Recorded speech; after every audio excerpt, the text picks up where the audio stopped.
Greetings. This is my second response for Hip Hop Ethnic Studies 202, Hip Hop and Black Experience.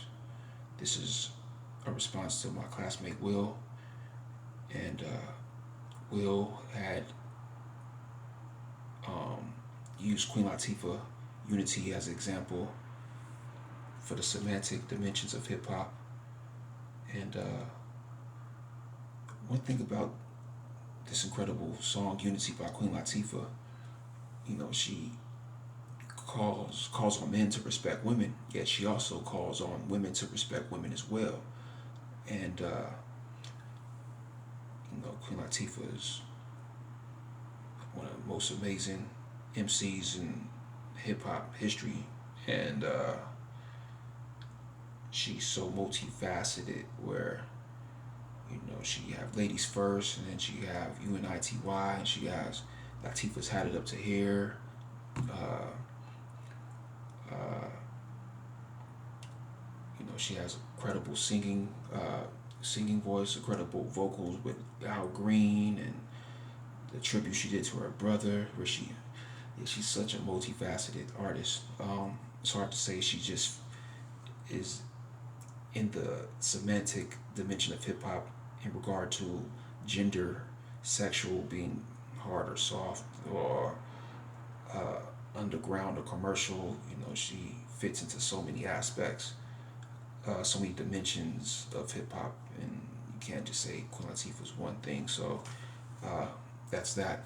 I must also add that I found a copy of hip hop, a copy of Queen Latifah's greatest hits at the library, and I gotta buy a copy of that.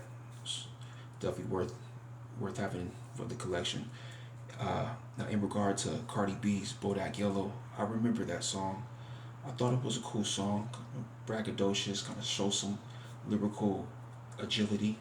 And when I heard that song, I thought it sounds like Kodak Black's No Flocking freestyle, which explains why the song was called Bodak Yellow, and probably named after Kodak, and his favorite color is yellow from what interview I've seen.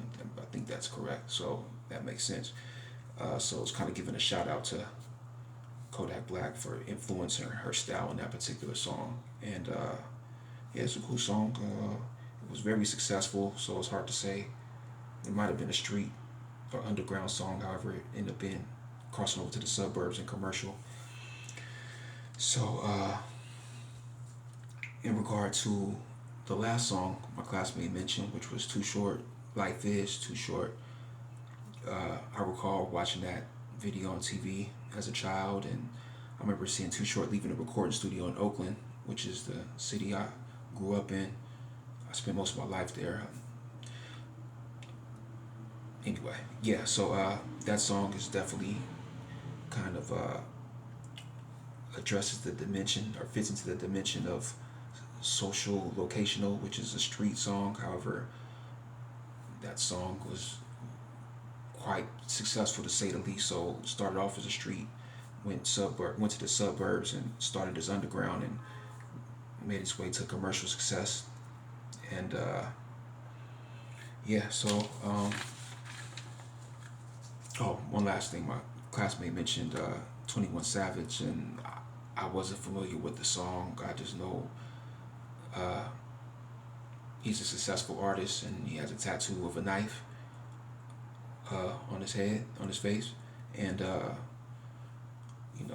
lot of cultures have tattoos. The Ram spirituality, they have tattoos on their face too. So, it's something I learned while pursuing and obtaining my religious studies degree.